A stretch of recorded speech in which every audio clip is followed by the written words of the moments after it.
Hi, this is Joseph Montgomery. I'm talking to you from my studio in New York to answer some questions about my work, which is on display at Galleri Urbane.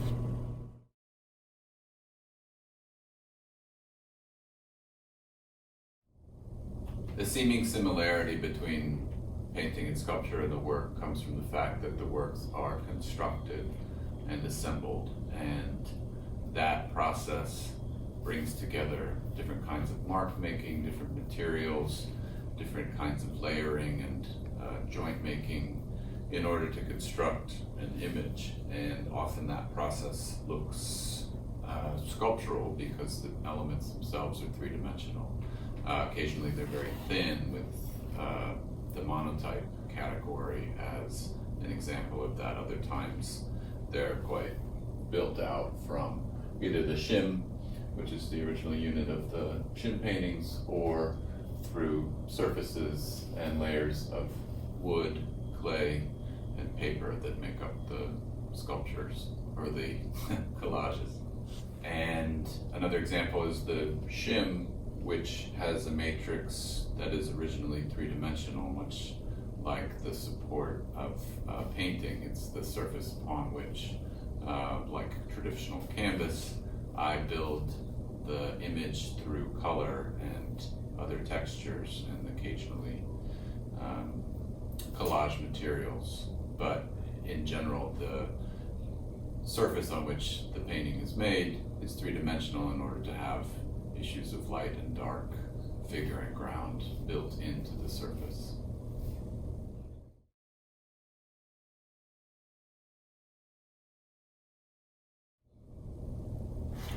The categories are there as helpful for organization in my mind, and as well as in my inventory or my reference points for different work that I've made. And that's important because the work is always building off of each other and reusing bits and pieces here and there.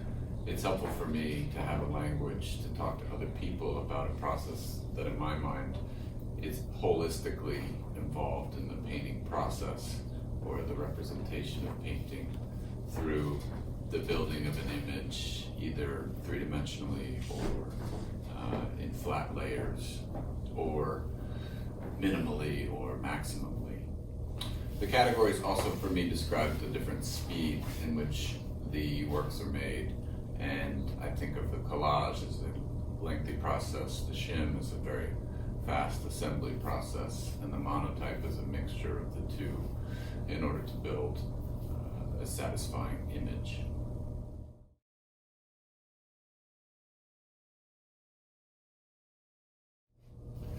The collages first began because I was trying to create a blind or something that would cover over very earnest abstract paintings.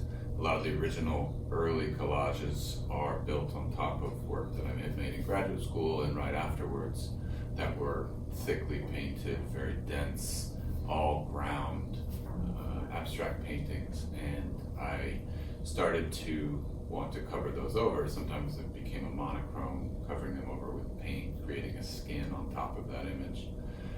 Other times it was the addition of a piece of cardboard or paper or something of the sort. And that thinking evolved into wanting to create objects and materials for collage that mimicked paint. And that's where clay came in, and the extrusion of different colors of clay through a hole so that they end up looking like paint being squeezed from a tube. You can see that in this painting here.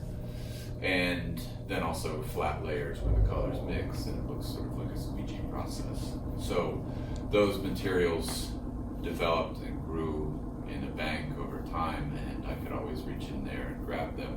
But in addition to that, as I've made more and more collages over the years, some of them become unsatisfactory to me, and I then disassemble them and cannibalize them.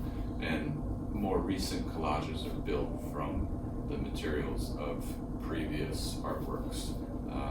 That's the case for the piece of wood in this one, or even the background shape used to be a whole other painting. And so those materials are also a rich resource for the process.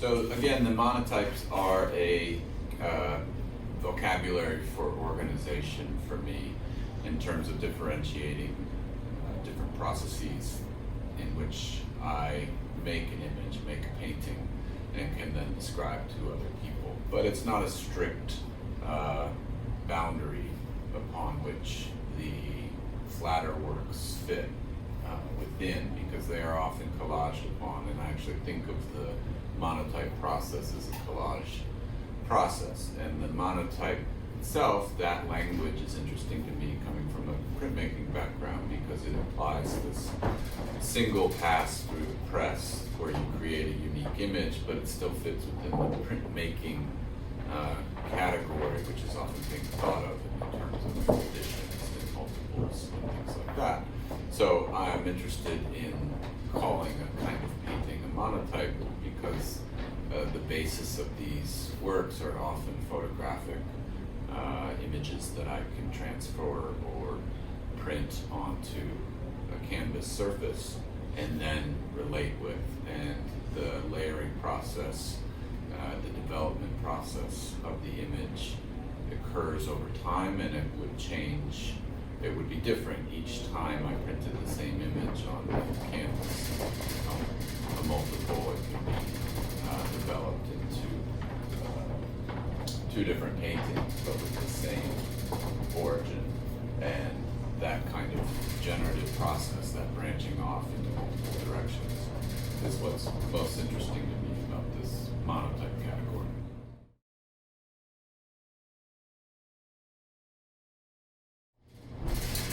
The zine is a new process for me.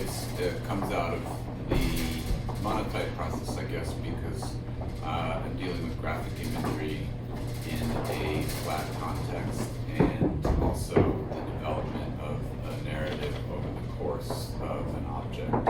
And so I was interested in the zine process as a way to both use and layer imagery, but to create a temporal experience of turning the page onto different versions of that image over time. And in the case of the zine accompanying this exhibition, it's the development of the Pigpen character from Peanuts over the course of 16 pages, and my manipulation of his original form, which is to just emphasize the mark making around him that showed his dust and hair and leaves and detritus, coalescing into creating who that character is, and subtracting the body, subtracting the head and the arms and the legs, but just keeping the mark making in order to speak about and to represent the kind of mark making